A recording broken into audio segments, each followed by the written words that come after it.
Howdy, howdy, howdy. Welcome to another episode of Electron Talk. This is episode 23, I think. Today, for the first time, I'm having a guest on the stream. So this is not something I've ever done before, and there'll probably be some latency while we're talking, so don't expect our words to link up all the time with our lips, but that's just the way it is. I'm using StreamYard to do this, and it can be a little iffy. So, without further ado, I'm going to bring on SURCO, and we're going to talk live performance, gear, and technique. What's up, SURCO? Hey, what's going on? Thanks for having me on. Absolutely. It's my pleasure. My pleasure. I got to meet SURCO through my performance template, and through talking about the Octatrack, and we connected online and on Patreon, and we've become buds now. It's been a great time. I love chatting with SURCO. Yeah, same. Thanks for coming on. Yeah, same. I love it. Love to chat about the nerdy stuff, as we were saying. Yeah, it's good. It's nice to find other people who like to chat about the nerdy stuff too. Yeah, actually, what's kind of cool about that is I do a lot of private lesson stuff, and one of the best parts about it is just that, say you're I'm working with somebody in a remote, they're living out in nowhere. There's nowhere for them to go, and there's no synth shop. There's no shows for them to go to. So they we end up doing sessions, and we end up spending a bunch of time just talking, because they get to have a chat with somebody who's as passionate about hardware, electronic music as they are, which is what we're doing right now. So, right, because there's nobody in their weird neighborhood that's just exactly, yeah. Or they're the weird one in the neighborhood that likes this kind of stuff. 100%. They're definitely the weird ones. If you're chatting with me, you're the weird one in the neighborhood. Yeah. So, really cool. Happy to have you. You are very into Electron gear, and then you recently got into modular gear. So why'd you take the plunge into modular? Oof. To be honest, it was because of a couple of videos that I saw that I had always been afraid of modular, and not afraid of it from the sense that oh man, it's I won't be able to use it. I was afraid that if I got into it, I would get so into it that I would never want to do anything else. Yep. And so I really avoided it. And there was another part of it too, that I love playing live, and I hadn't seen the modular performances that I had seen had been kind of sound exploration performances. And I said, that's not really me. It's not what I want to do. And then I saw a couple of videos on YouTube, and one of them was Alex from WMD put out this video, and another one was one of Ricky Tinez's videos. And they surprisingly had a ton of control with the modular, and I had just never seen anybody control a modular. It always seemed like it was this beast that was mostly out of control, and they were just kind of keeping it on the road, basically. And these guys were actually making great music. One of them was Alex was doing this disco house set, and it just blew me away. And so that made me go, okay, yeah, I want to try this. I want to figure this out. Very cool. Yeah, I kind of have the same experience with modular, and actually how I ended up getting into modular myself is guitar player, singer, songwriter. And this is I had an Octatrack, and I was I knew the Octatrack was going to accomplish my goals for me, which was be a band in a box while I sang and played my guitar. Mm-hmm. And then I was and then modular was kind of just blowing up at the time. This was, I don't know, 5 or 6 years ago. And I got so lost in it, just as you were. When I got into modular, I had this chunk of money saved in my bank, and I just blew it all on modular. Yeah. I'm not kidding. I filled a 104 case. I had an ER301 in there, and the Nerd sequencer, and I had just the most difficult modules to learn on the planet. But what I did love about it was that I had, on the Octatrack, for instance, there's so much hidden under the hood. Like you're mentioning, Ricky Tinez and Alex, when they're performing, they're able to just turn knobs and they immediately get to have control of your synthesizer. On the Octatrack, you have to go into menus onto, Electron gear, Polyend, whatever you're using, you have to go into menus. But on most Eurorack gear, at least the stuff that I'm really into at this point in time, everything is exposed, and it's really good for performing live, especially stuff like techno and house and and Totally. stuff like that. Yeah, and that's something that I love about it too. Is it's funny you talk about like we talk a ton about gear on our channels, and it's one of the things that you'll pretty much never hear me say is whether something is good or bad, because it may be good or bad for me, but that doesn't mean it's good or bad. It just means it doesn't fit or it fits for me. And there are certain pieces of gear that don't fit for me that are really great pieces of gear, but because of things that you were saying, like menus, it's really hard for me to use most Roland gear, like the drum machines, because it's hard to get into the menus. But once you set it up the way you want, super easy and fun and playable and all that stuff. But playing live and improvising just doesn't lend itself to what I do. And I think the same as, like with the MPCs, for example, there's a lot of menus and a lot of pages. And for me, the way I play, it just doesn't work. So. Yeah, that's exactly right, I think, as well. I was actually having a conversation with somebody about, they're coming from an MPC workflow, and they're coming to me because they wanted to use the Octatrack. And the conversation we ended up having was like, what kind of music are you trying to make? Like, if you're trying to play chopped up samples to a beat, and you want to play it in, you might want to stick with an MPC because it has the most amazing pads on the planet. I tell people that all the time, even though I don't have one. I'm like, if that's what you want to do, you should not get what I have, because what I have isn't good for that, and those machines are really good for that. Yeah, using like a modular and electron stuff really lends itself to this like sound design and pattern exploration. Mm-hmm. And I know MPC can do all of those things. I mean, I've used one enough times, but it does lend itself to a certain style of music. And I do think that what the kind of music that you do with your gear is like you have the right picks for what you're doing. And I see you have that Percon behind you, right there, which is a beaut, and I think is also another one of those pieces of gear that's like if you were going to pick up a drum machine, you wouldn't pick up a Percons and then go try and make like hip hop with it. Although you can, of course. I'm just saying it doesn't. All these machines can do that stuff. It's just, it's really painful on some. Like it's much harder to do certain things on certain pieces of gear because they're really, made for something else. And, like you mentioned with the Percons, and I just recently did a video about the Pulsar 23, very similar that, if you want techno sounds, if you want to make sounds and create things that have never existed before, totally go that way. If you want, an 808 kick, get a sample of an 808 kick. Like there's a way easier and way, it's a lot, it's far less painful to do it that way if that's the sound you want. But if you want something that, that you created that no one has ever created before, then go for something like this. It doesn't lend itself to every kind of music for sure. Yeah, exactly. That's kind of a conversation I've had with people about this sucker right here, about the Syntakt. And because people will ask, which one do I get first? Do I get the Digitakt? Do I get the Digiton? Do I get the Syntakt? I get asked that constantly. My go-to is always get a Digitakt. Yeah. Straight up. My answer is I ask one question. I say, do you want a sample-based workflow or a synth-based workflow? If it's samples, absolutely get a Digitakt. If it's synth, absolutely get a Syntakt. And you have, in my opinion, you have synthesizer on the Digitakt. Like, you don't have the little poly stuff that you can get with the chord mode on the Syntakt, but the sound design I've done on the Digitakt since they added the second LFO and the second filter rivals, my analog synthesizers in terms of monophonic sound design because it just works really well. Yep.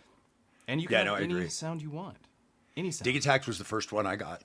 That was my entrance to the electron world, and it hooked me right away.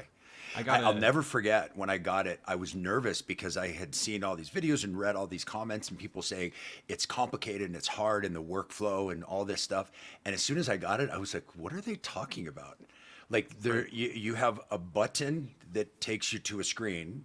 All the buttons next to it they line up. Like for example, when I got the MPC to try out, it made me crazy that there's the buttons on the side, and sometimes the parameters they control are vertical like the buttons, and sometimes they're horizontal.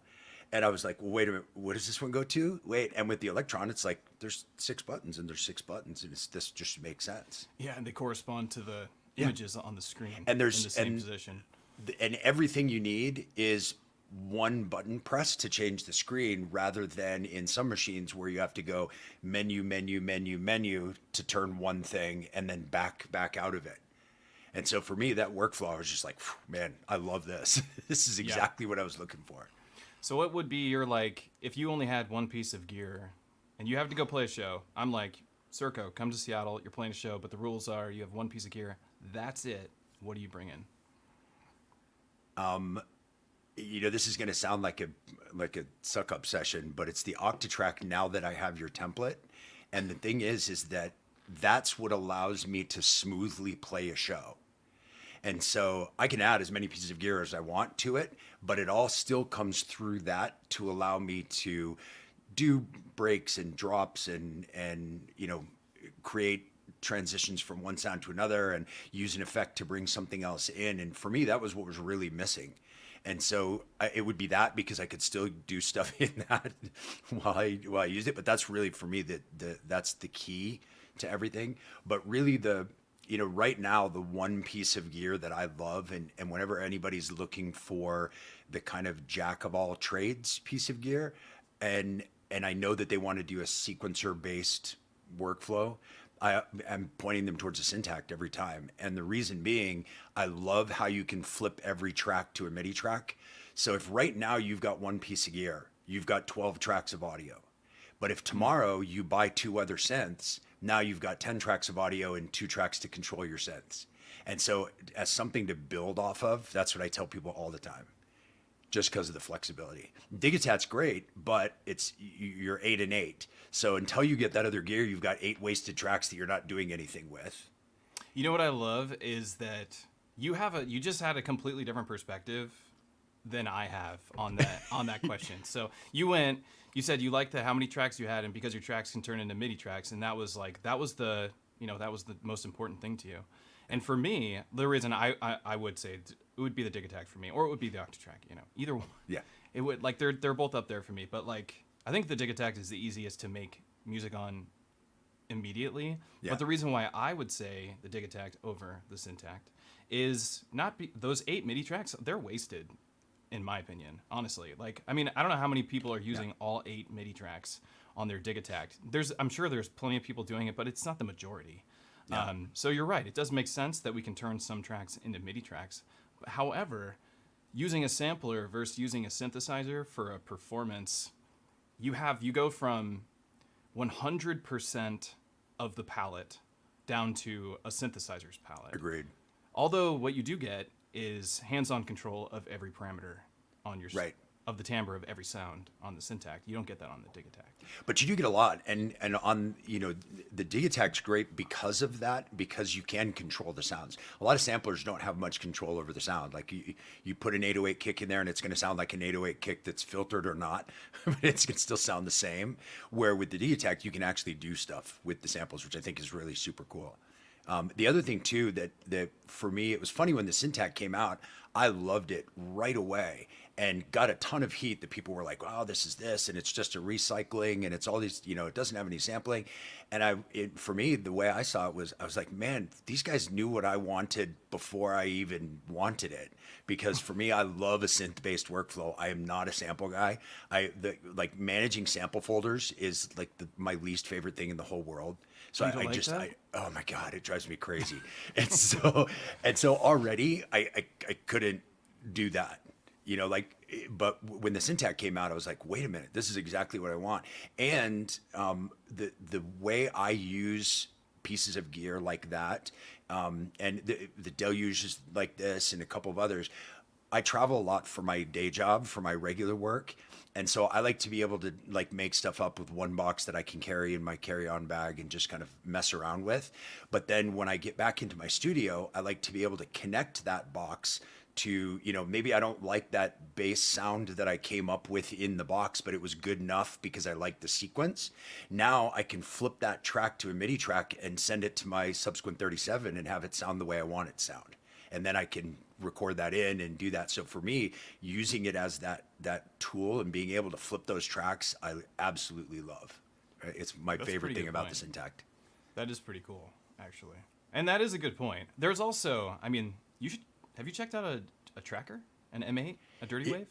No, Or do you have one? I've got it packed away. Okay, I actually do, but I'm learning it. And it's so funny because you mentioned the other day that something on one of your streams or one of your videos about how the Electron workflow is a tracker workflow, which I get. I mean, I understand that from a logical standpoint, but Right.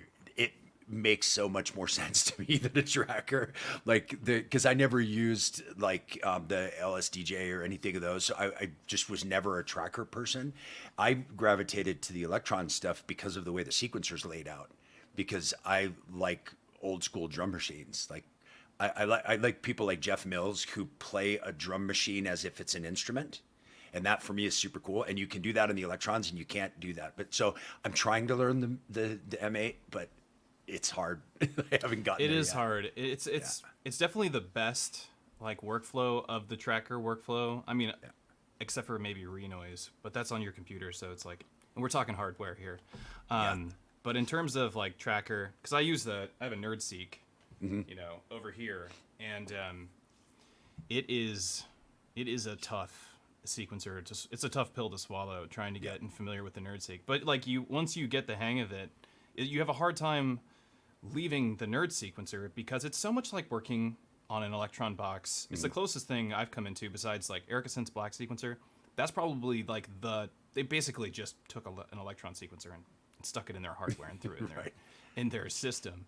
But this is like the closest thing to it besides that has just so much control over your CV generation and clips. You can launch clips. Yeah. And that's something that I know a lot of people want in their Eurorack system. We were talking about the Metron earlier, and you said what Travarsi recommended you the Metron, and that's what you've been using now. So here's my experience with the Metron. I've had the Metron. It's one of my oldest sequencers. I got it right after the Nerd sequencer, and I love it. I have 2 Volterras that I use with it, and I sequence melody stuff with it, but mostly I use the Volterras to do like live recording automation on the Metron. Yeah. The one thing that I had trouble with the Metron was clocking.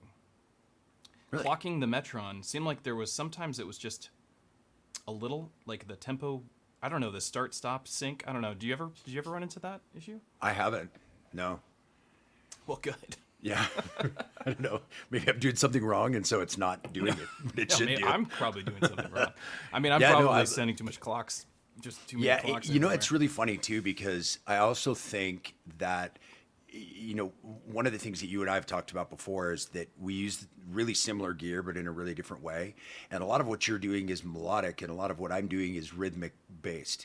And so with the melodic stuff, I think if there are things like that, you're going to notice it more. And I think with the rhythmic stuff, and particularly with techno, if things go off, it's like, oh, cool, a polyrhythm. Like nobody really cares because it sounds like a cool accident. But I didn't have that. But it's funny, I wasn't exactly using the Metron the same. When I perform live, it's improvised. So like I start with my sequencers empty.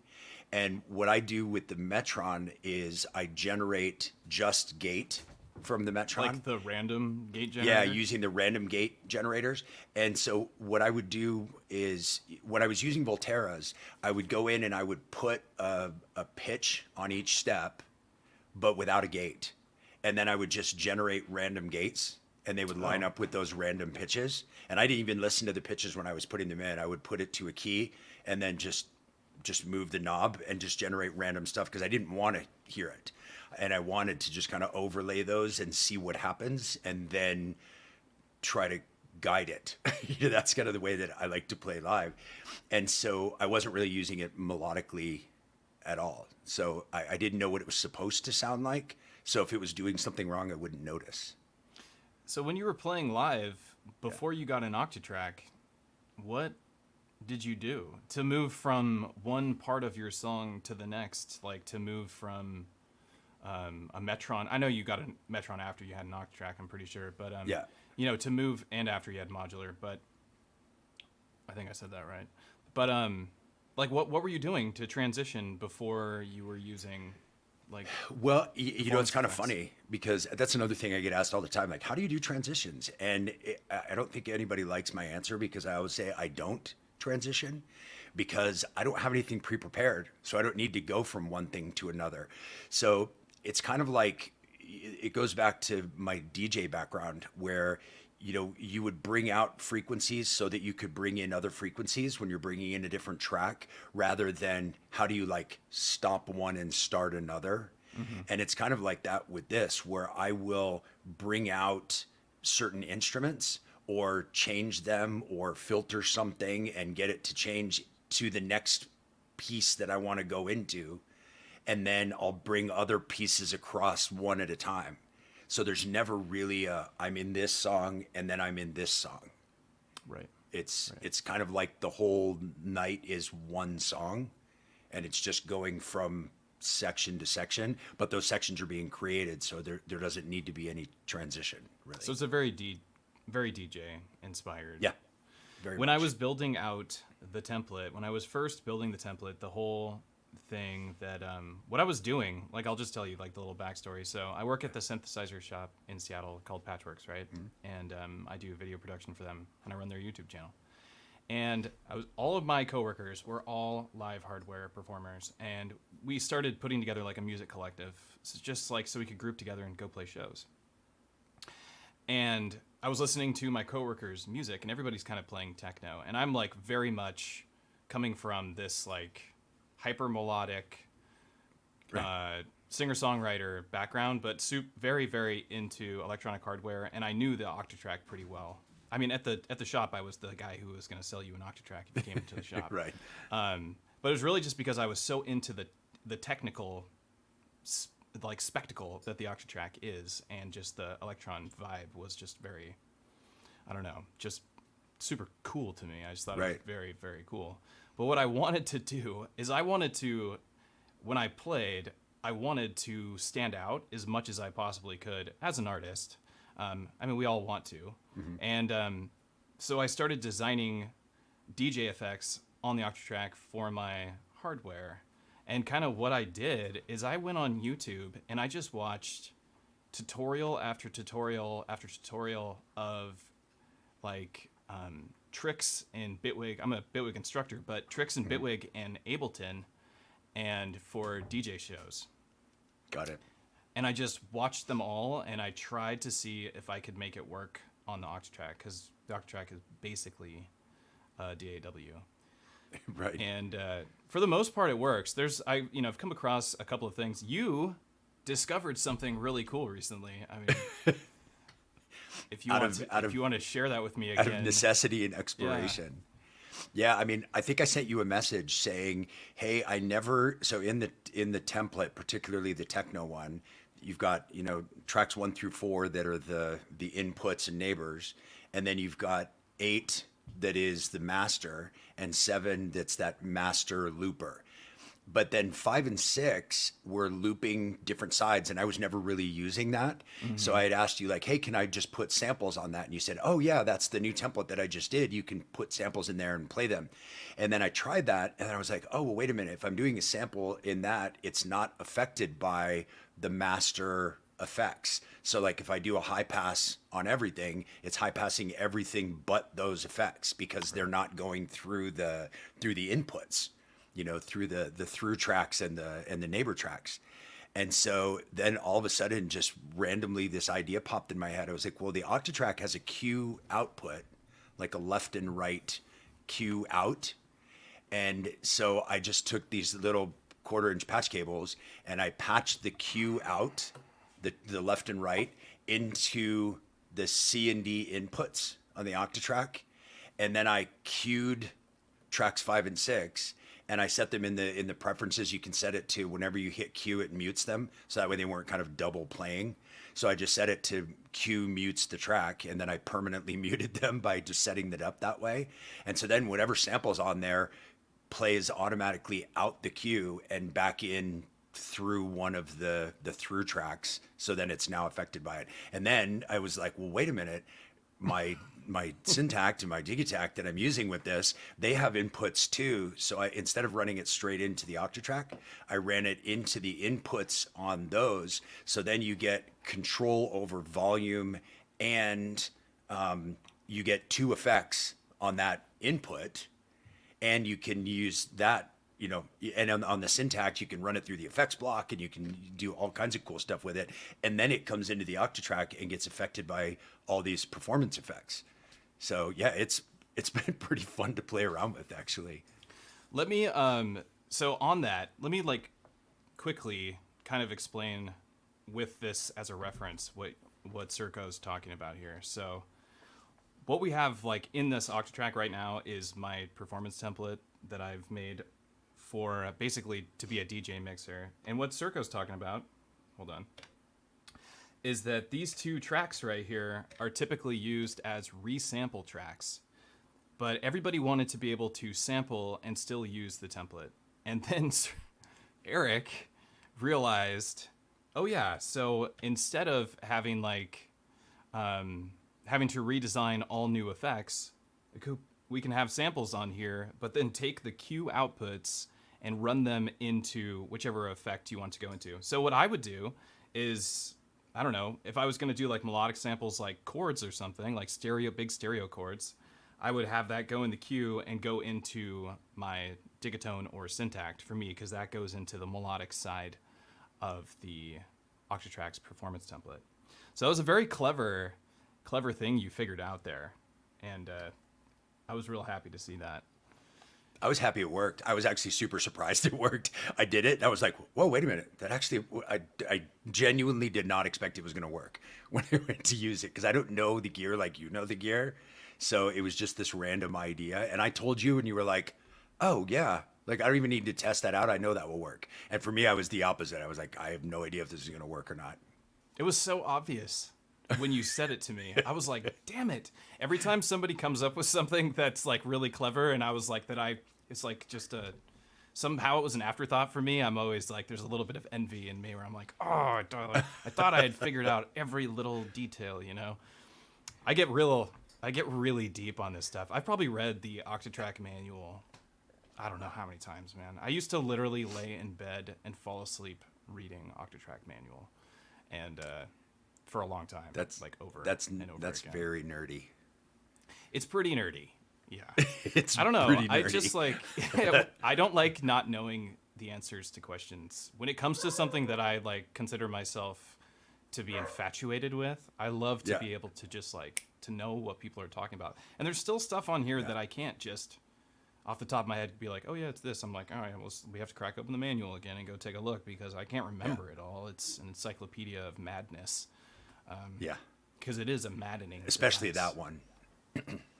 That one that one is well, and that says something about the piece of gear. Like when people talk about the Octatrack all the time, something that I see all the time and I get asked is, should I get an Octatrack or a Digitakt because they're both samplers? And I was like, no, that's like, do I get a bicycle or a pickup truck because they both have wheels? Like they're not, they really like, they're not anything alike at all. So which one's the bicycle and which one's the pickup truck?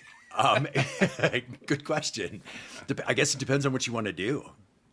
Right. Somebody used that analogy with me once. Except they said a Ferrari and a Jeep, because they're like, a Ferrari's great if you need to go fast on a flat road, and a Jeep's not. But a Jeep is great if you need to go off road, and a Ferrari's not. So it really depends on what you want to do with it.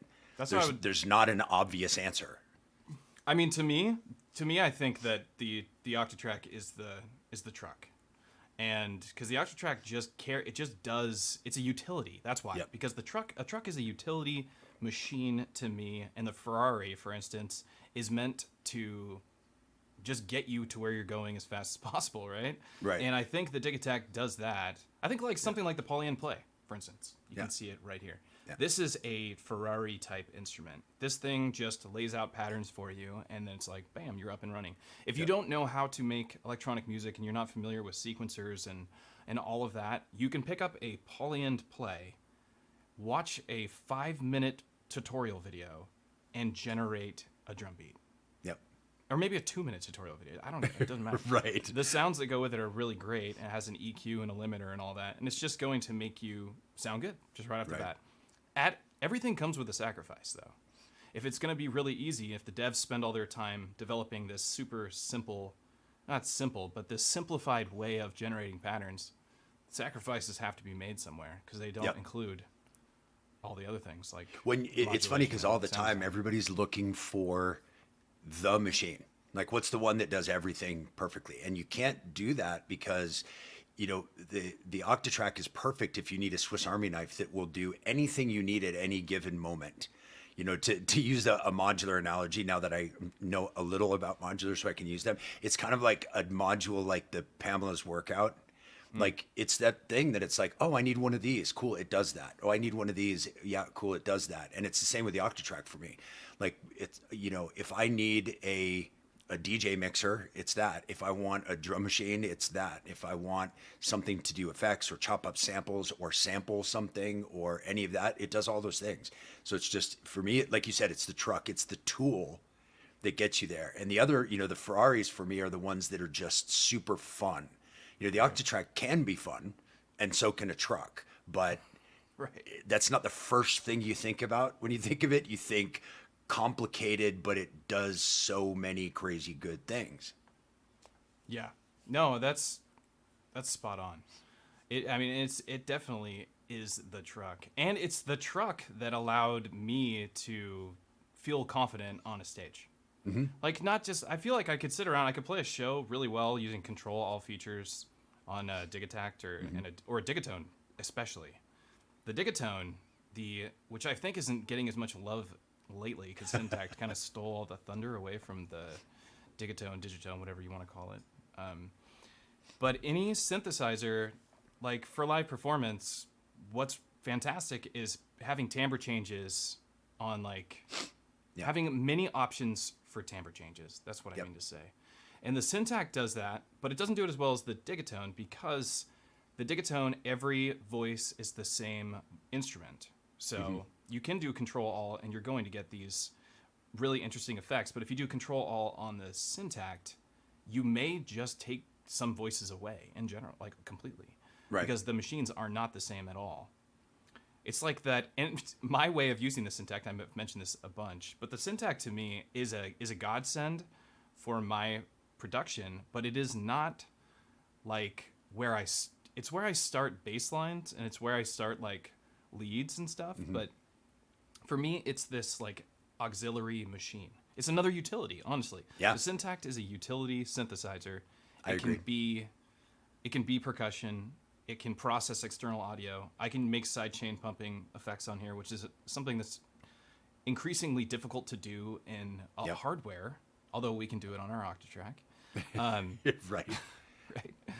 But it also has all those digital effects or digital voices on it too, which I think is really great. So I mostly use it as a synthesizer.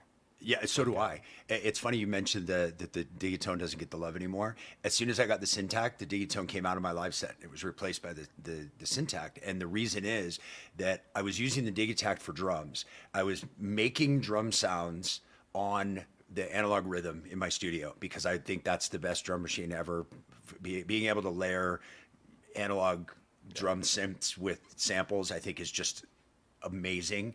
And so I could make these cool drum sounds and then I would resample them and I'd load them in Digitakt. And so that was my drum machine. But what I loved about the Digatone was that in that small box, I had 4 voices with 4 sequencers for them, which was great. And then the Syntakt came out and I was like, 4 voices? Now I have 12 voices. This is amazing. And instantly it went right back to like, that's why I use it. And it's funny now because like you said, it's a tool. The way I have it set up right now, and this was before I started packing for my move when I had like my modular out too, is I had, of the 12 tracks on the Syntakt, I had, I think, I want to say like 6 of them were set up as voices that were being sequenced in there, and they were all drum voices. So I was using them for drum sounds. Then I had another 2 that were going out and sequencing 2 voices in the modular because I wanted to be able to use that sequencer to sequence melodically. And then I had 4 voices that are being sequenced by the Octatrack because that way I can sequence them in key with the arpeggiator. Yeah.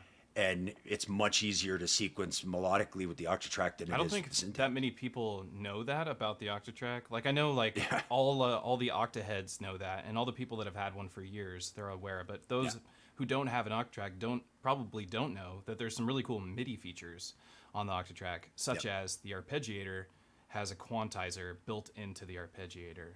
So you could just use the quantizer essentially, and make bass lines or whatever you want that way. But also it has MIDI learn, and there's not many boxes that have MIDI learn, and so like it's a really great companion for any synthesizer. For whatever, in my mind, the Novation Peak popped into my head, even though I don't have one. And MIDI LFOs, right? 3 MIDI LFOs. Amari, what's up? Good for you. Thank you. I'm watching all the chat go up, and I haven't even looked at it the whole time. We just sit here and just shoot the breeze about stuff. Yeah, for real. No, but it's always good for me to talk to people that are doing what I'm doing. So I do shows. I play shows like you. Me and you, we're into the whole live aspect of it. Mm-hmm. For me, it's not even about releasing music. It's about putting on a performance. And really, it's a game I'm playing against myself. I'm playing like Mortal Kombat with myself and trying to win against me. And it's just like, can I make a cooler show every time? And I play a show every month. At the end of the month, have a residency with these cool 2 bars in Fremont here in Washington. And and the way that I set my music up is different than the way that you do your music. We both do live improvisation, but I start off with, I play more like a band would play, I guess, or maybe a DJ would be another. Analogy. Yeah, exactly. Where you start off with the framework of a track, and then you improvise off of it. And I improvise off the framework, whereas you start off with nothing except for the instruments, and then improvise off of that, which is cool. It's definitely its own thing, and I think techno lends itself to that Very because dissonance is so powerful in that realm of coming up with new content on the spot. Whereas melodic elements, if they don't fit into the key, or if they're not in time of the rhythm, like you're just creating an eyesore, so to speak, in your live performance. So it becomes way more difficult to. That's one of the things, talking about gear, that's one of the things that I really love about the Oxy One sequencer. And I've really started playing with that a lot. That thing is so fantastically powerful. And one of the most powerful things about it is, you take somebody like me who the melodic side of things is not where I generally start off. But with the Oxy One, it's really easy to put melodic things into what you're doing, because you can put one of the sequencers in the chord mode and set whatever chords you want to be your chord and whatever key you want it to be in. And then you can set the other sequencers to follow that. Right. And then you can set that chord mode set it up as a keyboard. And so as you change chords through your chord progression that you can improvise live, all of the other sequencers that are set up to follow you in key while you live improvise melodically. And I don't know anything else that does that. Yeah. Like, it's amazingly powerful. Yeah, I'm in the Discord because, like I was showing, this is what the Oxy One is. It's a battery-powered 8CV, 8-gate, performative sequencer. I have qualms with it here and there. Yeah, I mean, like we said, there's no perfect piece of gear. But if what you're looking for is what we're just talking about, like, doing melodics without having to use your brain at all, that's super strong for that. Like, it's amazing. It has that smart harmony built into it, and it's very powerful. It's a really deep machine. Like, it's deep, like, it's not Octatrack deep, but it's one of those machines where if you don't read the manual, you are incredibly lost. Yeah. Like, you don't pick this thing up and just know anything. Exactly. Like, you don't. You're not going to get CV and gate running. There's no way. If you don't watch a video or read the manual, you are not using this sequencer. Straight up. But what is really cool about it is that it's battery powered. Yeah. And the battery lasts a long time. Yeah. What is it, like 6 hours or something? At least. Yeah. It's I love that. Powerful. Battery powered everything.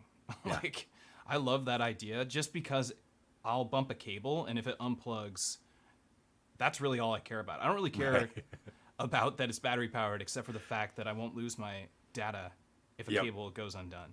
That is Yeah, just no, I'm right there with you. That's the worst thing if you're performing and you have to worry about that, some random thing like that. It's a great backup to have with everything.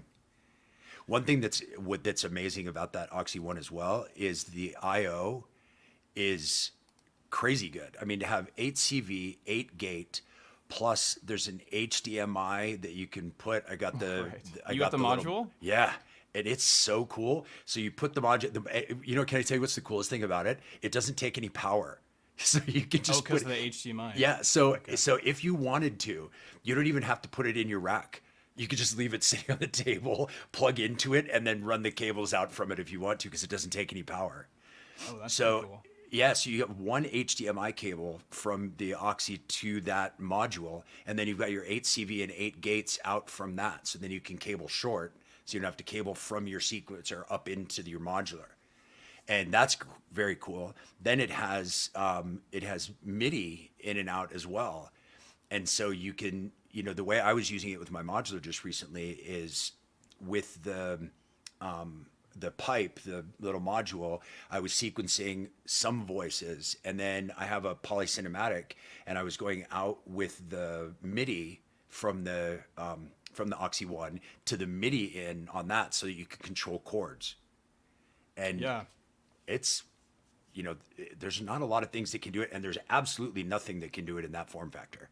No, there's not. And actually, the polycinematic with Oxy One, it's funny. Because we talked about this earlier, so this is a good topic for the live stream right here, is that we talked about how me and you have a lot of the same gear, but our productions are incredibly different. Yep. And which is really cool. I wish I had techno brain the way you do. That I could just that stuff seems to come pretty natural to you. Maybe it's all the DJ experience that you have. But for me, it's a workout to get into that space. Yeah. But the reason why I bring this up is because I have the Oxy One in the polycinematic, and I paired those two together immediately. In fact, that was the first thing I did. I paired those two together for the smart voicing in my modular system. And the polycinematic is pretty cool. There's a bunch of MIDI poly Eurorack modules out now. I don't think any of them are on the affordable side as much as the cinematic is. Not that anything in Eurorack is affordable, because it's not. But, exactly. It tricks you. It's like somebody told me the other day that getting into Eurorack is like when you go to a sushi restaurant and you're like, oh, it's only $8. And that's only $8. And the other one's only $8. And it's only $8. It's like, what do you mean I spent $170? Yeah. And it's the same with Eurorack. It's like, oh, this module, that whole synth is only, $200. That whole synth is only $300 when you compare it to a full synth. But then before you know it, you've spent this crazy amount of money. Oh yeah, this I would say, like, on average, as I'm like just dealing with customers in the synth shop, on average to fill the most popular case, hands down, I would say, is the IntelliGel 1047U. Mm-hmm. And to fill an IntelliGel 1047U is $3.5 to $5,000 to have a full case. You're looking at roughly spending that. Like, and the only way you wouldn't spend that amount is by getting like a lot of used junk stuff, possibly, or dope stuff, or sticking in like a DFAM. I was actually that's where I was going. Taking up like 3/4 of it with one thing. A DFAM and a Mother 32, which would take up 60 HP each, 120 of your HP that you have, which is a lot. You're still at 1,200 plus the case. We're almost at 2,000. You haven't touched your one U Pro at all, and you don't have an output module. You don't have a mixer, so and you're still not there yet. So even just to get the essential utilities, we're talking thousands and thousands of dollars. And but. Sorry, I have to switch to something before I forget about this. This popped into my head as we were talking about different pieces of gear, and damn it, I forget what it was. But what it is that there's a meta. There's a meta for live hardware, and it was the Oxy One. I feel like the Oxy One is falling into a meta right now, whereas it's kind of a live performance meta, as in, it does these essential functions that we're all finding necessary in this day and age for a performer who's going to do, because we're so hybrid now with Eurorack being so popular and more accessible, you know, despite financial constraint, and then our hardware gear desktop stuff. Yeah. The Oxy One is kind of it's a bridge. And so I feel like the Octatrack has been like a meta device for a long time. It's very popular. But I feel like stuff like the Oxy One is gaining some traction and getting a part of the live performance meta. Yep. I'm wondering if the Play is going to fall into a live performance meta. You haven't had a chance to play with it yet, but I haven't. It's definitely on my top 10 list of things that I want to mess around with. I'm very curious what you'll think about it. In particular, because of what you like to do with your live improv, because it lends itself. You just load up all the sounds that you want and generate patterns immediately. Yeah, Just it's like funny. you One do. thing I saw, I can't remember whose video it was. Somebody on YouTube did a video about the Play, and they were talking about. I guess it has this feature where you can fill a folder with samples, and then you can randomize within a folder. And when I saw that, it was really funny because I have this trick that I use in my production that I use with the Electron boxes. And that is that I'll lay a step on every step in the sequence, a trigger on every step in the sequence. And I will set the probability to like 10% on all of them. And then I will put an LFO on the percussion stuff. And I use this actually with the Digitakt, because what I'll do is I will put an LFO within a certain parameter of samples. So like, let's say I record a whole bunch of like industrial sounds. Wait. So like you use the phase offset in your LFO to select a region of the sample selection, and then dial in the depth just to pick those samples? Well, no. So what I do is I let it. So you see, there's a lot of randomization in what I do, but I like this kind of controlled chaos. So what I'll do with it is I will make it. What it's in effect doing is every time a trigger hits, the LFO is telling it to play a different sound. Right. Just like it would in the poly end. And then you've got this 10% probability on everything. So it will never be the same. It'll be these random sounds that appear throughout your track in these different places. So if I went in and I, prepared a bunch of sounds in my sound pool that were all, like industrial machine sounds of like, hitting something with a wrench or like whatever. So they would kind of all fit in kind of this kind of industrial techno mode. Then it doesn't really matter because they're not melodic. It doesn't matter when they hit. Randomness is great to add variety. And so you just basically lay down a trig on every single thing and make the probability really low, and then let the LFO choose the sound and just leave it and have that be your kind of ear candy random percussion stuff that happens. And when I saw the Play, I was like, sounds like it does that in a much easier way. It does it than what I was trying to do. It does it it does do that. It does exactly that. It actually does it in a more efficient way. Because, so what I heard was when you were talking about doing that, to me, that wouldn't work, right, on my setup, because the chance that it grabs a not percussion sound is very high. Right. Because my Digitakt is full of all sorts of sounds, and they're not in a block of, there's no order to it. It's chaos. It's from me designing a set. Right. Like we're talking 25 songs. But where this does work really well is with the Octatrack, and have the LFO select the slice and then do the exact same thing, but have one long sample with a whole bunch of hits on it, and then just have the LFO select the slice and put a low probability on everything, and you can get the same thing out of the Octatrack.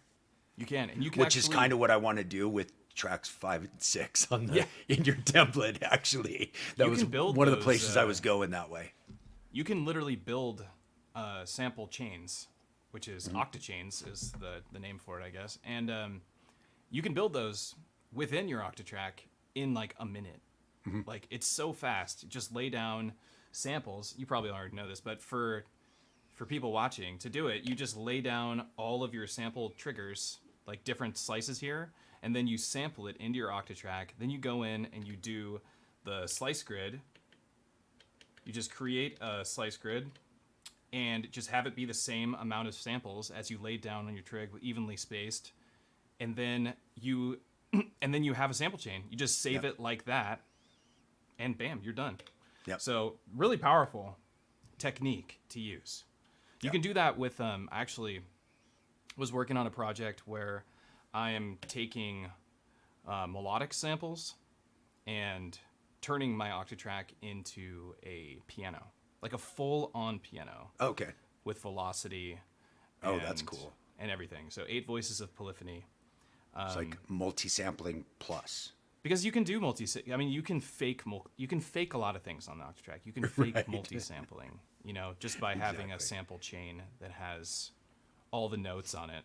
I use this piano sample on the M8 and has 88 slices, because the M8 can slice a lot more. I don't know how many, but it can do more than 64 slices, which is the limitation for the Octatrack.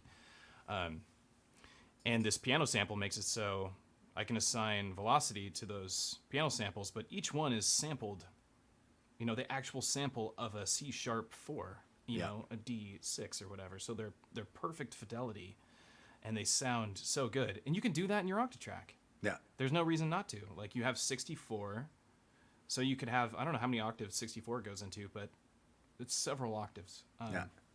Yeah. I mean, I think it's really cool too, because again, you talk melodics, you like to have a lot more control over your melodics than I do. I just want to make sure they're in key if I'm going to do something melodic, but other than that, it's less important. And so with the Octatrack, again, you can, if you sampled a chord progression or a melody from something, and then you just randomize the slices on every one of the triggers, and you put a low probability, it'll write you a melody that's in key. Right. You can like randomly generate a melody in key, which all that stuff is what I really, really love about that gear. Because of how I do it, I love the randomness.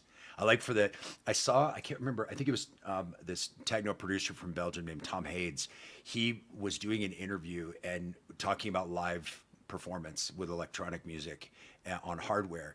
And he said that it's a conversation between human and machine, and the human is the crowd, and the machine is the machine, and the person playing is like the translator.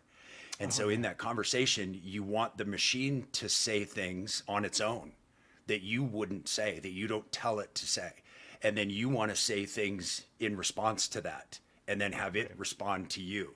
And it was super inspirational for me. And that's kind of how I approach my live sets too, is I think it's super cool, because I want to have the machine generate something, and then I want to play with it. I want to control it and contribute my part, and then have it do something again, and then I control it. I don't like the push button, let the machine do its thing, and then you don't do anything. And I also don't like, I control it, completely on, and the machine doesn't do anything. It's just a tool. I like that too. I think, like, I was kind of saying this earlier, but I feel like we've gotten very spoiled at this point. And if you get really familiar with, like, for me, when I get a new piece of hardware, like, it falls into a couple different categories. But it really falls into these two specific categories. Is it a performance tool, or is it a studio tool? Yep. I agree. Both. Now, there's only some pieces of gear that fall into both. I'd say, like, pretty much all Electron gear is a both piece of gear, and they happen to just be really great. Obviously, we both really love Electron, but not everything falls into that category. Right. Like my Prophet 5, for instance. Mm-hmm. I'm not taking that with me to a gig. Exactly. You know what I mean? Yeah. But when it does have both when it can be a studio tool and it can be a production tool, it has to make up some sacrifices too. And that part is just such a bummer. I do want to find that perfect piece of gear. I kind of feel like we've already found it, because it really is just this mishmash of just learning to make them all play together. That's like the perfect. Yeah, I think everybody's looking for that one perfect piece of gear, but like you said, there's always going to be a trade-off, so you won't be able to, what's good for one isn't good for the other. And so like you get something like an MPC, which does way more than a lot of other machines, but as the trade-off, it's not as immediate and so that it's more menu diving. It's harder to perform live with. Then you get things that are super immediate, like that Pulsar 23, but it does what it does, and that's it. It doesn't do other stuff, but what it does is crazy good. But it's really a specialist and not a jack of all trades. And there really isn't like one jack of all trades for everybody. You know, because everybody's needs are so different. Like we've been talking about, your needs are way different from mine, yet we use the same gear in very different ways and have it come out sounding very different. Other than the effects. Yeah, other than the effects. Well, except I use the techno template. That's right. I don't That's think true. you do. That's true. Yeah. I very rarely go over to the techno side. I'm usually sticking in the first one. I happen to really like the remixer one. That kind of stuff where Yep. I have the twisty effects and the stutters and Exactly. all that kind of stuff. You know why? Because I really want to feel like I'm that I am like in control of the sound, and when I'm able to grab little moments, especially when it comes to the melodic stuff. With like the not melodic stuff, like doing these like looping, like that's cool. But this sounds especially cool when I grab a voice, and, like it loops that voice, like the mad, and it just like, Yeah. you know what I mean. So I enjoy the kind of effects that are going to loop little melody lines, Yep. and repeat them for me. And it's funny because that's your machine's contribution. It's those kind of glitchy effects and remixing and stutters and stuff like that, where when I play, it's the randomness and random generation of stuff that's that for me. And then what I like to, you said you like to feel like you're playing and you have your hands on. For me, that's controlling the sounds. And that's why I like things like the Syntakt or like the Percons or things like that, where you're actually physically changing the sound itself really immediately. And then the effects are the bigger picture things, and they're not the ones that are adding the melodic interest to stuff. Yeah, But they're like the that utility. Percons, for example, that's been, I'm like 2 days into learning it, and I am so in love with this thing because of exactly that. It's super immediate and it's super fast to generate stuff, but then you also have a ton of control because there's no screen, there's no menus, there's no nothing. But with most machines, like the Pulsar 23, for example, you have a lot of control, but once you are done and you change something, that patch is lost forever, just like in modular. But with this one, being able to save kits, being able to save patterns, being able to swap out one or the other or have them control, like this has, in effect, I never remember the real name of it, the reload pattern in like the Digitakt and the Syntakt and stuff. So you can like save and then change things and then temporary save and the temporary save and then reload. So here you just hit record and press the pattern and then go in and mess around and improvise and change things. And if you just hit that same pattern again, it takes it right back to that recorded state. That's pretty cool. And being able to record in automation into this thing and save it with the kit and save it with the pattern is crazy strong. To be able to change your sounds manually and record in that automation and then save it, you got 64 slots. I mean, it's really cool. It's And been it has a ton of individual fun. outs. So like to me, Yeah, the when individual I think outs are cool too, and not only individual outs, but individual send returns. That's Yeah, the other yeah, I thing saw that's that super part. cool. I can't wait to start messing with that once I can Yeah. unpack my stuff and put different pedals on different voices and stuff. That's nuts. That kind of makes me think like you said earlier your favorite is the analog rhythm in terms of Yeah. generating drum sounds from scratch because of the synthesis sample Yep. layer that you can do. But it also has individual outs. And it's roughly the same price point as the Yep. Percons. But which one would you pick? If I had to pick one of the two, it would still be the analog rhythm. And I think that's for a couple of different reasons. I think this is amazing for performance. I think just the depth of being able to have synthesis combined with samples and then the resampling, I think is just so crazy powerful in the rhythm. It's hard to say what's worth the money and what's not, because it just kind of depends on how much you can spend on gear. Yeah. But if you had that kind of money, like approaching $2,000 to spend on a drum machine, I feel like you get a ton more out of the analog rhythm than really anything else that's out there. Yeah. I just don't think there's anything that touches it. Yeah. It's again, like, this is like, my argument is always like synthesizer versus sampler. Which one are you going to do first? And with the rhythm, you don't have to choose. Sampler. With the rhythm, you don't have to choose. It's the best part. But the rhythm doesn't have some really important features. There's a reason why you don't see me play with the rhythm. I mean, I have a rhythm. I have like an analog 4. I have them all. I mean, I'm a fanboy to the 10 millionth power for Electron, but like, I don't use it live because it doesn't have some features that I need when I play a show. So this goes back to that conversation we were having in the very beginning, which what it was you talking about how some pieces of gear are amazing, but they're not for you. Yep. And I personally would probably use a Percons more than I would use an analog rhythm.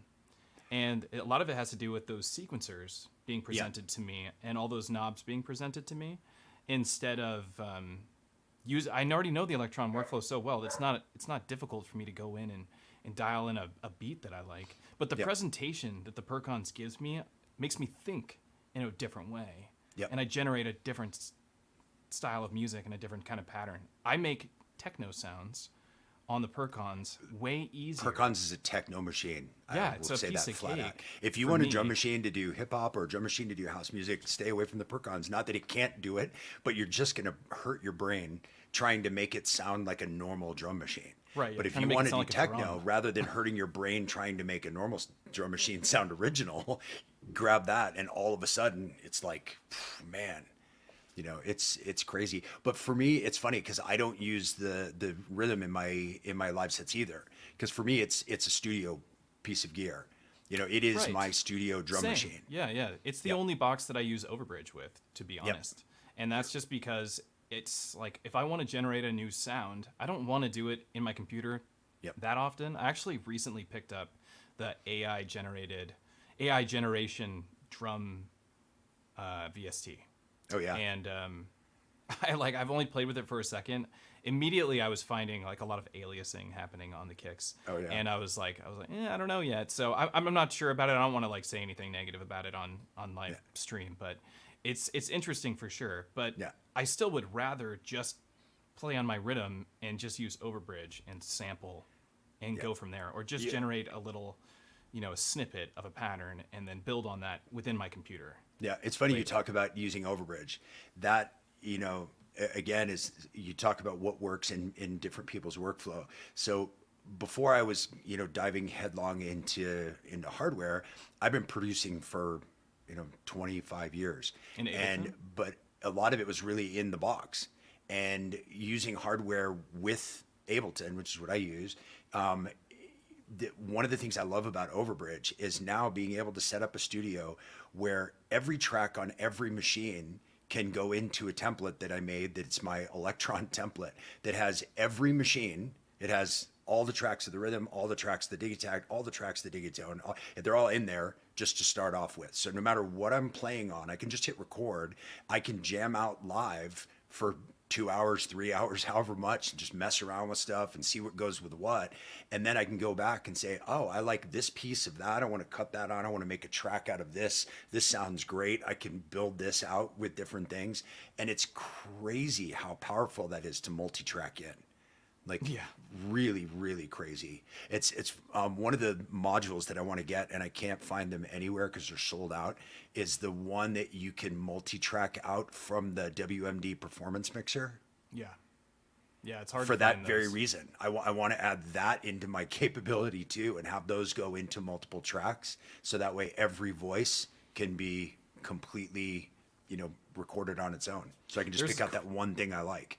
There's quite a few alternatives, though, if you can't find that, there's the ES8 or ES9 by Expert Sleepers, and then I think there's a couple more. I think Hex Inverter makes a a multi-track component for your computer. If you want to multi-track your modular, there's Yeah. there's alternatives, is all I'm saying. Okay. If you end up not being able to find that module, but Yeah, there's I like a lot. that. I like the fact that module, you just kind of connect it to your mixer that you already have there, and it's one thing that you can. No, take that out is from it. so cool. So, yeah, and to use that cable too, it makes you feel like you're in like an actual studio.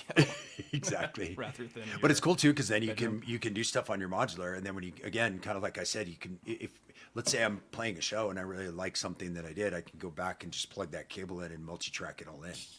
So are you multi-tracking? I mean, are you releasing music? I haven't. I don't know. You know, it's really funny. I haven't in a while on purpose. I've been releasing music for a really, really long time. I actually have my own record label, and I've been releasing music forever.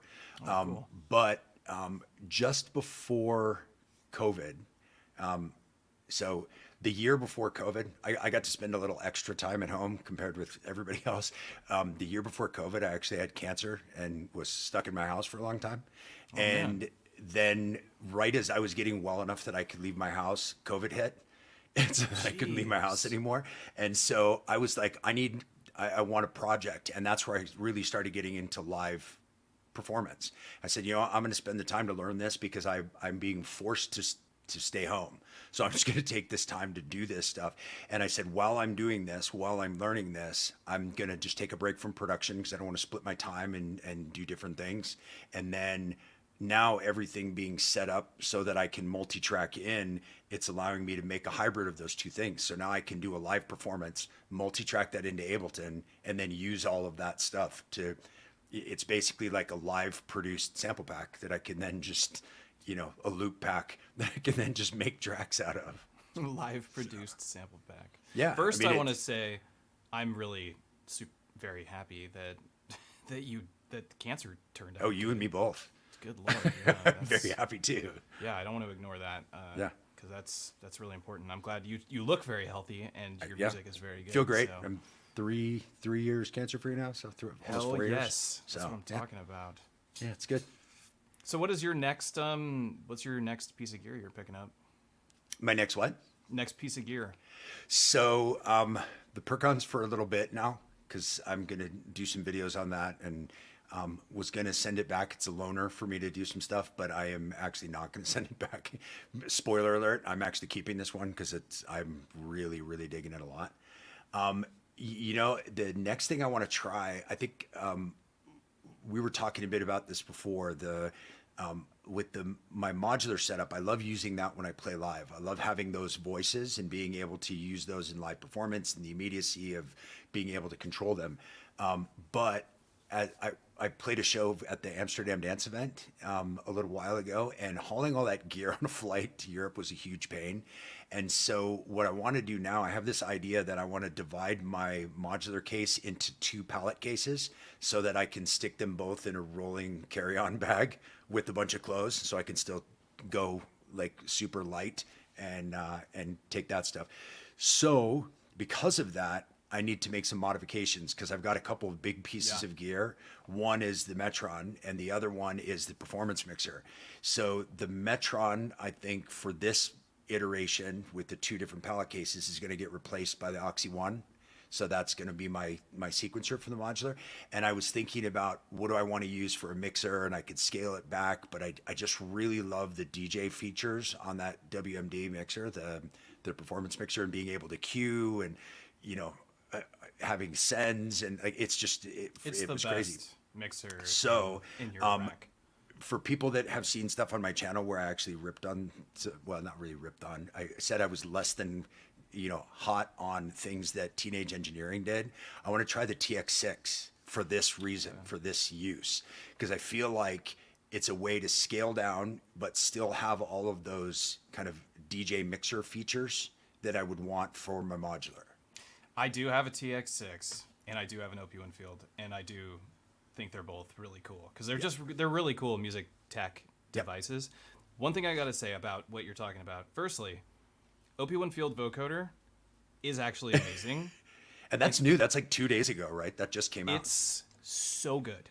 Like, it's so good that I'm like, any feelings I had about it being like too expensive, which it is, it's very expensive. Yeah. But any of those feelings have kind of been vanquished by this vocoder because it's so freaking effective and works so well that it's kind of replaced all of my vocoders now. And it's battery powered for 24 hours or something. Yeah. So and it's you had insane. a whole vocoder I skiff, have this right? whole skiff. Let me see. It was just for vocoder, right? Literally just for vocoding. Which is the size of 6 OP1s if you stacked them on top of each other. Yeah, it's whack. And it's also probably more expensive than an OP1. Yeah. But yeah, to build a vocoder in Eurorack like this, we have a voice input module, a poly synth. Yeah. But I need the Oxy 1. That's what this was for.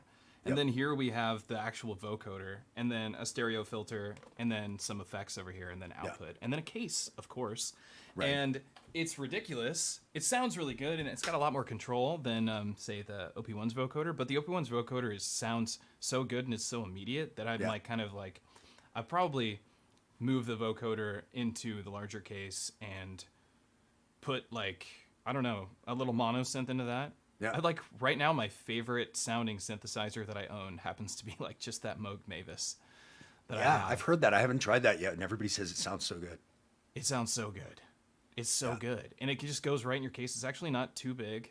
I really do recommend it. Anybody who is interested in getting the Moog sound for a really reasonable price and is into modular, Mavis is where it's at.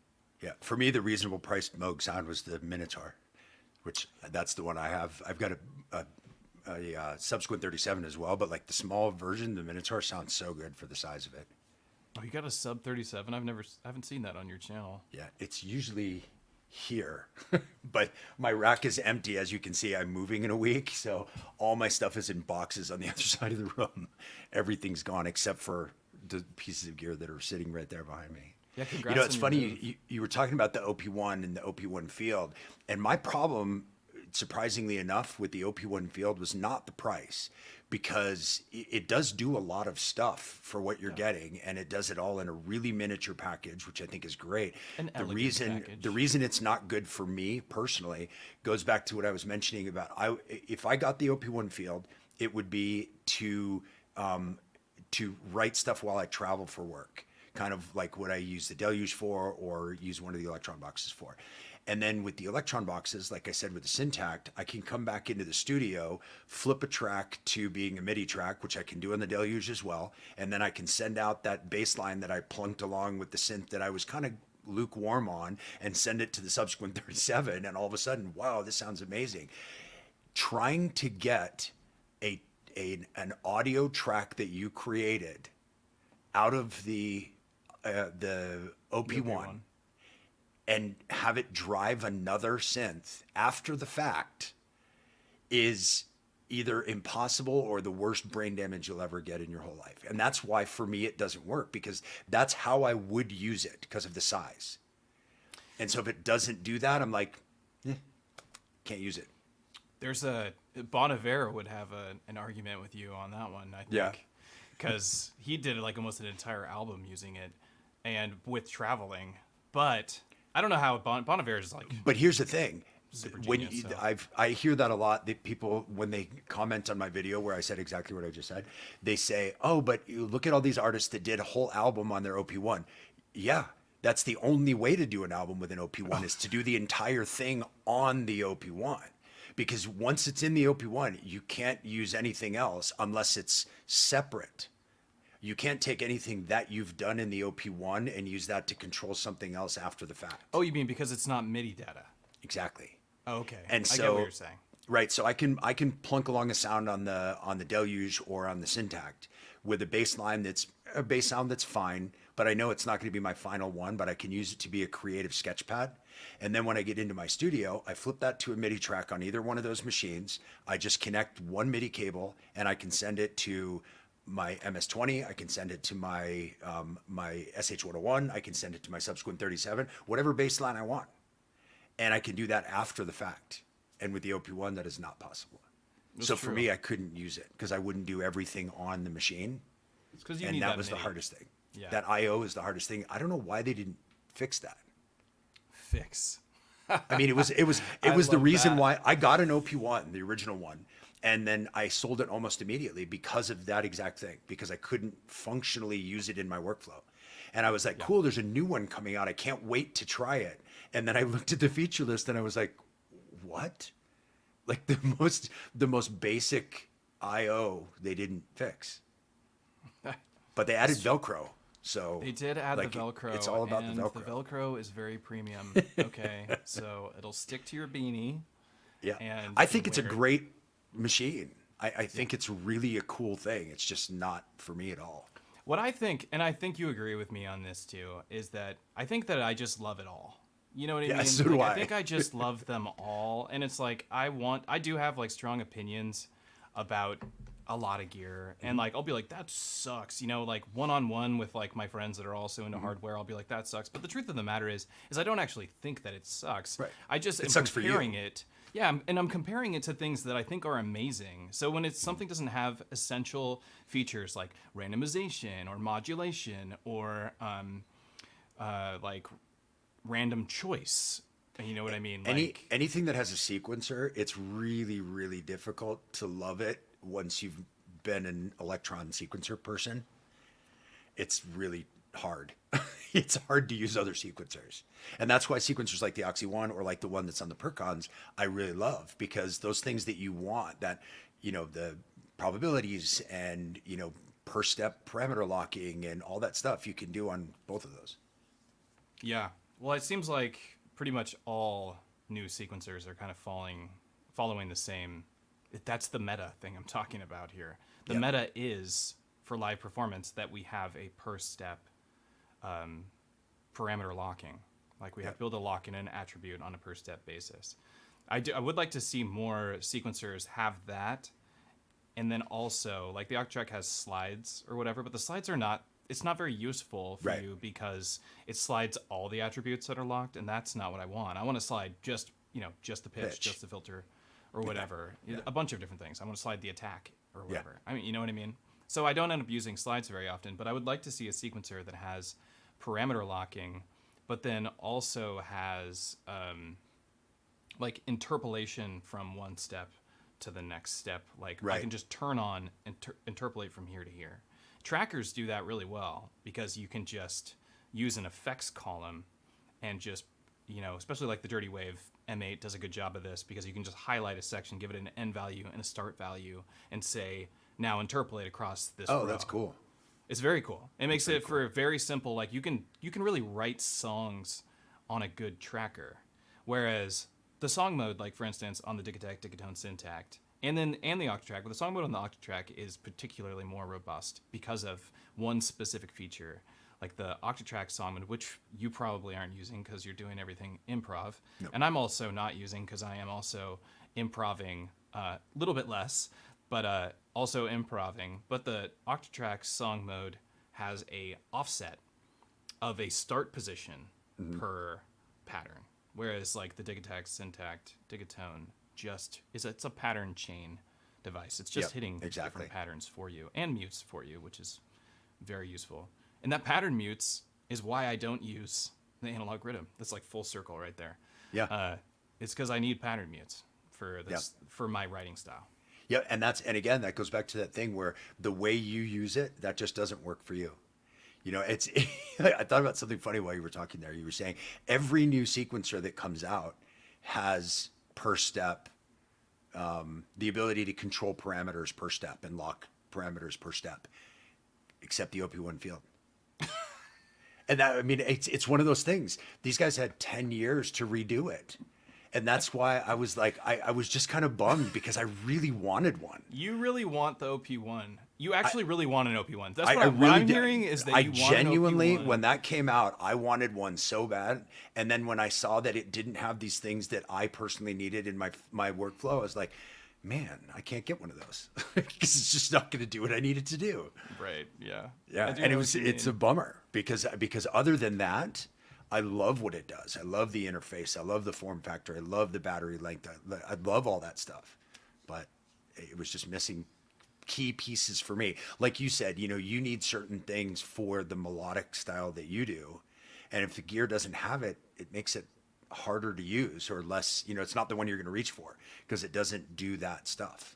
So I couldn't see justifying spending a couple $1,000s on something that I know I would never reach for, because as soon as I start writing something, the worst possible thing in my workflow would be that I find something that I love that I made and then be like, oh, I can't do anything with this now.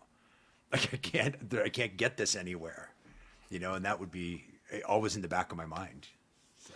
I have a new piece of gear headed my way right now. The Kuhn, I think I'm saying it right, the Kuhn Mark II. And it's a very portable and hardcore little groove box with a full synth engine and sampler and a looper. So this developer, I think I don't know where it's from, but far away from me. And it's not Seattle, not the US. And the developer took inspiration because he told me he was watching my channel. And he was watching, not that he took inspiration from me, but he took inspiration from the Octatrack when he was developing the Kuhn Mark II, because he added features in it that are similar. So you can parameter lock and loop your live performances and crossfade between your live version of your music and the looped version. And I believe it outputs MIDI. So that's awesome. Might be interested in the Kuhn Mark II because it's like a little mini Octatrack with a synthesizer. Yeah. And you could have it on a trip. Yeah, it doesn't have a battery, but that would be awesome. It's a cool. And that's the thing, like, it doesn't have to be some cool new thing or the most expensive thing or whatever. It just has to be the right fit, and the right fit's never the same for two people, and that's why everybody ends up just like bitching at each other about what's the best, and that sucks, and this is great, and it's like, no, like, it's all great. We live in this amazing time where we have so many choices of amazing gear. And it's like, just find the thing that works best for you, or the combination that works best for you. And I feel like we were born right or into wrong. A really great era for music.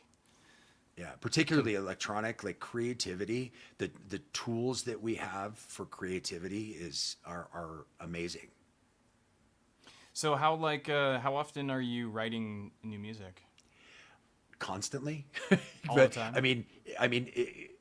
As dumb as this will sound, every time I play, because since I like to do improvisational stuff, like everything, I'm not writing tracks right now. I'm playing gear. So we talked about this before, but you and I both started out playing guitar. And for me right now, with all of the gear that I have and the ways that I combine it and things like that, I'm practicing playing my instrument so that I can get up and perform with that instrument live in front of people. And so every single time I sit down, I'm practicing things and messing around with new sounds and new ways to make a sound and things like that. And I found that I took a break from actual like producing because I found like when I would get into that mentality, I wasn't moving forward at all. I was kind of stopping where I was. Now it's like, here's what I know. Now I'm going to use what I know to make a song. And the time that it took me to make a song, I wasn't learning. I wasn't getting any better. I wasn't practicing as much. Yeah, I think there's something to be said about, there's like maybe a certain type of person. I'm not sure how this works exactly, but there's something about the exploration of learning something or not knowing how something functions that makes you really enjoy the process of making the music. Because you're just happy with whatever you got because you don't know any better.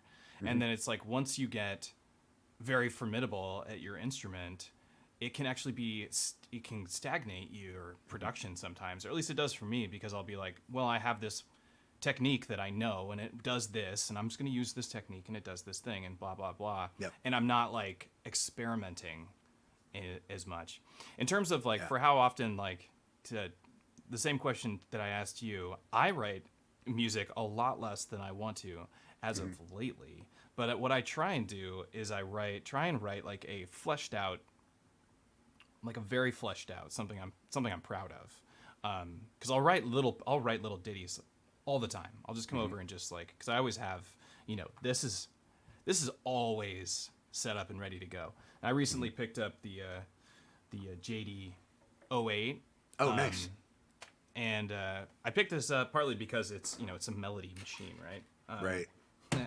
That's multi-timbral, right? It's multi-timbral, and it has like, I forget, over 20 something voices in it. So it's one of the 2 boutiques that Roland made. And Roland sounds are amazing. The workflow on Roland, not my thing. I don't think it'll ever be my thing. I wanted to get into the 707. I wanted to, because it has those sounds. And I don't anymore. It's like, it's one of those things like, yeah, it's cool, but for what I do, the workflow just didn't work out. Yeah, it's something. I think the Roland people who are Roland people, and they probably outnumber the Electron people, honestly, because they've just been around forever. But they're very comfortable flying through the Roland workflow. I, on the other hand, I get on there and I'm like, I don't get what you're telling me. I don't understand your language. Yeah. They're speaking a completely different language. But I do think that their sound palette is top tier. Yeah, their virtual analog stuff is better than anybody's virtual analog stuff, for sure. Yeah, and their new boutiques are they're amazing. Like, this is an amazing hands-on live performance tool. And because it's multi-timbral, one MIDI channel is one voice with 4 tones per voice. So I can have one sound that is a pluck, but if you hold it down, it's a pad. Like, you can get very creative, very creative on having the layer palette that you get on here, but 2 different that channels. One looks really cool. I haven't played around with that, but it looks really cool. I had the SHO1A, and then I broke down and bought my first ever vintage synth, which was a vintage SH101. Dope. And as soon as I got that, I sold the SH1A. I was like, well, I've got this one now, and I love the sound, and it's just awesome. Have you seen the Super B? No. It's this like gorgeous SH101 battery powered USB-C. Oh, it's so nice. I think they're like $1,000. They're not like they're not in production yet. They've been designing it for a really long time. I think it's by a company called Superlative. Okay. Super. Is it like check it out. Full size or like it's a full size? sized? Okay. Yeah. I mean, it's beautiful. It's like the OP1 of SH101s. But does it have MIDI in and out? It has MIDI in and out. It has everything you would ever want. It's not like an OP1. Oh. Damn it. Every time it gets me with the OP1. I'm just going to keep going back to that same shtick because that's the way it works. Speaking but that's... of MIDI, Eric. What's I that? need to get you some of my MIDI cables. I have to tell you, when I saw the clear, glowy MIDI cables, I was like, when you're playing a show, and this is one of those things that, we talk about, like, there's a lot of people that do synth stuff, but they don't actually go out and play shows, but they're producers, so they're in their studio. So there's like these struggles that you have when you're playing a live show that you aren't thinking about. Having something illuminated on the back of your gear when you're in a dark club or venue playing a show and something goes weird and you need to get back there, rather than like taking out your phone and trying to like stick the light back behind and see what you're doing, but to have like illuminated cables so that you could see what's going on back there, I think is genius. I think that's a great idea. I mean, you still need like some sort of UV to like actually have them like be illuminated the whole time, because they'll just, the phosphorus will run out of its charge because it just. How long does that last? Like, how long do they? Well, I mean, if you use the best thing I would do with them, like if you were really going to use them in the way that you're describing, to me, I think they're really cool. They look great. That's a great color. And like the clear one doesn't glow. It's just clear. So you can see the inside. You can see the foil that wraps around the cables, which is the shielding that makes it so your MIDI data doesn't get corrupted by whatever signals are passing through the air. Got it. But it would stay charged for, I don't know, a short while. I mean, you know how. You've seen glow-in-the-dark stuff. Yeah. Like glow-in-the-dark stuff. Glow sticks. Yeah, exactly. We've all been to a party. We've been to a party, right? But if you had just like a UV light on it at all times, it will just react like it's been fully charged the whole time. So you could have a really dim UV light, and it will just make your whole electron setup glow. Yeah. And, I mean, that would be super cool if you had something like that would just like plugged into a USB on something so that you could just have it back there. I think it's cool. I love those. I think they're great. Actually, I was thinking I could probably make a MIDI cable that lights up from the MIDI, because MIDI sends electricity, of course, but it uses only 2 of the 5 channels for MIDI data. The other channels are just doing nothing. So I could have a channel that powers an LED light. You're giving me ideas. Cool. That would be cool. Then you have a cable that's a UV cable that illuminates the other cables. That's what you need. And but it only works with the OP1. Yeah, exactly. Gives the Perfect. OP1 MIDI. Yeah, exactly. That would be magic, and then I would love one, and then I would get one for sure. Yeah. Well, dude, this is so cool, and we've gone like a half hour past how long we were gonna do this for. And I'm gonna go ahead and get myself some dinner. But Yeah, no worries. this is so good. It's really good to connect with you. Yeah, I know you too. we didn't mean to ignore the chat, but we were just really into our conversation. So Exactly. Hopefully they were chatting with each other. it looks like people were, and we'll have to connect again, and Anytime. hopefully, I would love to have you come out to Seattle and play a show with me, and I'll You let me know, and I'll be there. come do a workshop. I'm doing an Octatrack workshop in February at Patchworks, where I'm going to just teach people as much as I can in like a 3-hour window, and go over like the performance template stuff too, but really just talk about what this machine does and the whole. No, never mind. It's the Electron workflow thing I'm doing. The Octatrack one is in another month after that, but you could come out and do some sort of like a techno improv. I'd love to. Yeah, That'd be a blast, and then chat with people. I mean, as you can tell, I like to talk about this stuff. So Yeah, no, people would love to. That would be a blast. We know who you are in Seattle. Like, we love what you're doing. That still freaks me out, but it's weird. It's weird that there's people that actually watch my channel. Because I know what you mean. I started this just because I wanted something to occupy my time, and now all of a sudden it's like, wow, there's people that people actually watch these videos when I put them out. I was just like hoping that I could help somebody that was struggling like I was with certain things. Like, oh, I learned this. I'm gonna stick it out there because I'm sure somebody else is trying to learn that too. And I honestly can't remember why I started this channel. yeah. I seriously can't remember. And I started with like some jam videos with the Deluge and modular, and Yeah. I don't have a Deluge anymore. That's a regret of mine. Honestly, I sold my Deluge to Messy Desk Dan a couple of years ago. Is he in Seattle too? No, he's in. I don't know where he is. He works for Perfect Circuit, but he doesn't live in California, so I think he works remotely for them. At least that's the last I heard. I haven't spoken with Dan in a while, but hope he's doing well. Yeah. And but I do miss the Deluge. That was a really cool box. But Especially now that they changed the screen. That was the about time. You know, every box has its problem, and that was the problem with that one. It was the screen made it so that file management for samples, which I already detest, was an absolute nightmare. And now with this one, super easy. Drag in files, and they're already named. You can drag in like nested files, and they're already named. Really? It's crazy. And then you just go on the screen and you've got the file that you want. And it's not this like pick two letters that kind of sound like something so it can show up in the two characters on the screen, or it has to scroll through all of the characters and stuff. Yeah, it's like having, I don't know if you've seen the screen in real life, but it's like having the screen that's in the Minilog XD. It's kind of like that size and kind of that fidelity. Yeah, no, I have. I did. Someone brought a used one into. Someone was selling theirs into Patchworks, and I got to play on it for a second. I was like, the screen and the "Damn file it." management, Yeah, it's really cool. total game changer for the Deluge. Totally. Rohan, Yeah. the man, the myth, the legend. That guy is a coding genius. He's bet. like Tim from Dirty Wave. Like, there's just these people out there that are just like. When I went out to NobCon to do the show that I did out there this year, I got to hang out with Tim, and you that guy, you're absolutely right. Like, he is Like a million miles a minute or something. a crazy genius about stuff. And he was asking, like, what do you think it should do? What would you like to see? Because he knows that I use the black box in my live setup. And he's like, what'd you like to see? And I was like, oh, this and this. And he's like, oh yeah, I can do that. He like didn't even like think twice about it. And he actually played a show at NobCon with the black box, the blue box, and like the lemon drop, the fireball, like all the little With ones. the lemon drop? He played a whole show just with those, and they were doing a special thing. They were featuring some sound system in one of the rooms at NobCon that was a oh my god, I totally forgot the name of it. Basically, like a surround sound system. Quad. Quad, exactly. And that was the room that they wanted Tim to play in.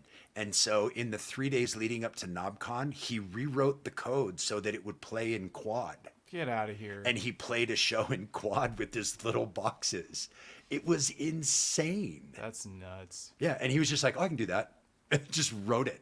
What a baller. Yeah, totally I really nuts. like that guy. And super nice guy too. I bet he's... Man, Yeah. I want to meet Tim. Yeah, he's a nice I guy. enjoy his Discord, but cool. Yeah, so this Cool, just man. proves like us not even being able to say to end our See ya. stream because we're so into Yeah. just in love with this gear means that we're gonna have to do it. We're gonna have to do this again. So, Anytime. I'm hopefully- down for yeah. it whenever you want. Cool. I'd love to do something like this where we have a camera set up on your system once you get your new studio set up. Yep. And hit me up if you have any questions about any of that. Oh, that I kind of will. stuff. I'm all about that. Completely will. Be cool to talk through your improv, Yeah. like one-on-one. Like, let me ask questions and mess with you while you're doing Yeah. it. Absolutely. You can poke fun on the OP1. And like you said, the OP one, the problem is I wanted one so bad. That's the problem. I buy really you want to one here. love it because I think I it's don't have super cool. It is Anyway, super cool. thank you for having me. I really Yeah, appreciate this. absolutely. This was a ton of fun. And let's chat more online, offline, whatever. And I'd love to Cool. come out to Seattle. Let me know whenever that can work out. And you tell me I get points from work. So 100%, dude. I'll get you out here. Love Well, it. thank you everybody for hanging out and checking out the stream. Had SURCO on today. Excellent performer. Check out his YouTube channel. It's called SURCO, and he's a total badass on Electron gear and now on modular, and kills it with techno. So if you're into techno, this guy's gonna teach you a thing. Thank you very much, SURCO. Awesome. I will see you in the chat. yeah, thanks very much. Take care. Bye.